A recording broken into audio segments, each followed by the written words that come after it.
பவுல் கிறிஸ்துவனாய் மாறுதல். சவுல் என்ற ஒருவன் இருந்தான். அவன் இயேசுவை நம்பாதவன். இவன் வாலிபனாய் இருக்கும் போது முடியப்பரை கொலை செய்தவர்களோடு இருந்தவன். அதன் பின்பு விசுவாசிகளை துன்புறுத்தினான். இவன் எருசலேமில் வீடுகள் தோறும் சென்று ஆண்களையும் பெண்களையும் பிடித்து சிறையில் போடும்படி தலைமை குருவால் கொடுக்கப்பட்ட அதிகாரத்தினால் தமஸ்குவிற்கு சென்று அங்கே இருக்கும் கிறிஸ்தவர்களை பிடித்து எருசலேமுக்கு கொண்டு வரும்படி அனுப்பப்பட்டிருந்தான். எனவே சவுல் தமஸ்குவிற்கு சமீபமாய் போகும் வழியில் வானத்திலிருந்து ஒரு வெளிச்சம் அவனை சுற்றி தோன்றிற்று. உடனே சவுல் கீழே விழுந்தான். உடனே ஒரு சத்தம் உண்டாகி, சவுலே சவுலே, நீ ஏன் என்னை துன்பப்படுத்துகிறாய் என்றது. அதற்கு அவர், ஆண்டவரே, நீர் யார் என கேட்டார். ஆண்டவர், நீ துன்புறுத்தும் இயேசு நானே. நீ எழுந்து நகருக்குள் செல். நீ என்ன செய்ய வேண்டும் என்பது அங்கே உனக்கு சொல்லப்படும் என்றார். அவரோடு பயணம் செய்தோர் இக்குரலை கேட்டனர். ஆனால் ஒருவரையும் காணாமல் வாயடைத்து நின்றனர். சவுல் தரையிலிருந்து எழுந்தார். தம் கண்கள் திறந்திருந்தும் அவரால் எதையும் பார்க்க முடியவில்லை. எனவே அவர்கள் அவருடைய கைகளை பிடித்து அவரை தமஸ்குவுக்கு அழைத்து சென்றார்கள். அவர் 3 நாள் பார்வையற்றிருந்தார். அந்நாட்களில் அவர் உண்ணவும் இல்லை, குடிக்கவும் இல்லை.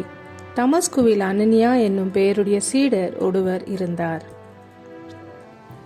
ஆண்டவர் அவருக்கு தோன்றி அனனியா என அழைக்க அவர், ஆண்டவரே, இதோ அடியேன் என்றார். அப்போது ஆண்டவர் அவரிடம், நீ எழுந்து நேர்த்தெரு என்னும் சந்துக்கு போய் யூதாவின் வீட்டில் சவுல் என்னும் பெயருடைய தர்சு நகரத்தவரை தேடு.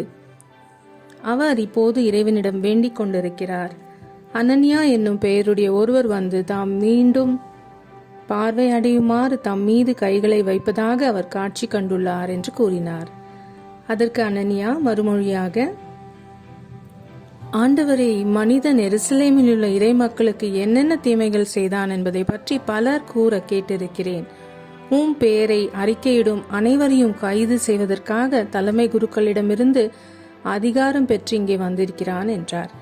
அதற்கு ஆண்டவர் அவரிடம், நீ செல். அவர் பிற இனத்தவருக்கும் அரசருக்கும் இஸ்ரேல் மக்களுக்கும் முன்பாக எனது பெயரை எடுத்து செல்ல நான் தேர்ந்தெடுத்து கொண்ட கருவியாய் இருக்கிறார். எனவே அனனியா சவுலை சந்தித்து, நீ வந்த வழியிலே உனக்கு தோன்றின இயேசு நீ பார்வை அடையும்படிக்கு தூய ஆவியினால் நிரப்பும்படிக்கும் என்னை அனுப்பினார் என்று சொல்லி அவன் மேல் கையை வைத்தான்.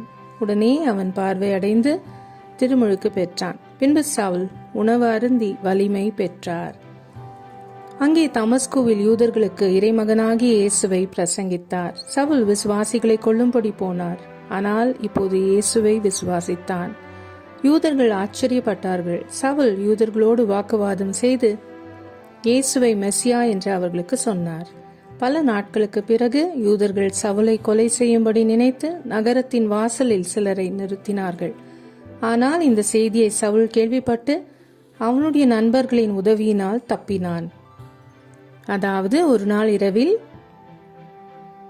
நகரத்தின் சுவர் மேலிருந்த ஒரு கூடையில் இறக்கிவிடப்பட்டு தமஸ்குவிலிருந்து சவுல் தப்பித்து தொடர்ந்து இயேசுவை பற்றி போதித்தார். சவுல் எருசலேமில் இருந்த அப்போஸ்தலர்களை சந்திக்கும்படி போனார். ஆனால் அவர்கள் அவனை பார்த்து பயந்தார்கள்.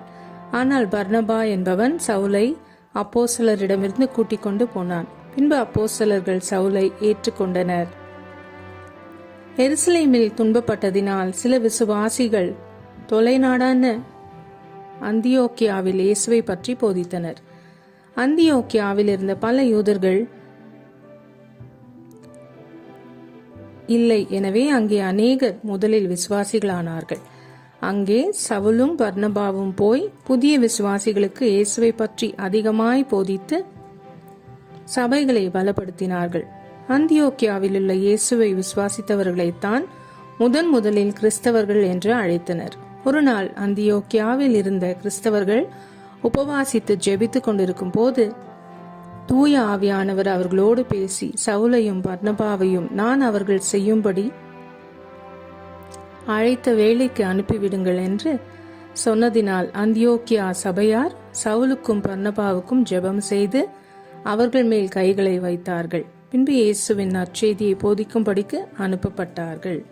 சவுலும் பர்னபாவும் இயேசுவை பற்றி பல இடங்களில் போதித்ததினால் அங்கே இருக்கும் மக்கள் இயேசுவை விசுவாசித்தார்கள்.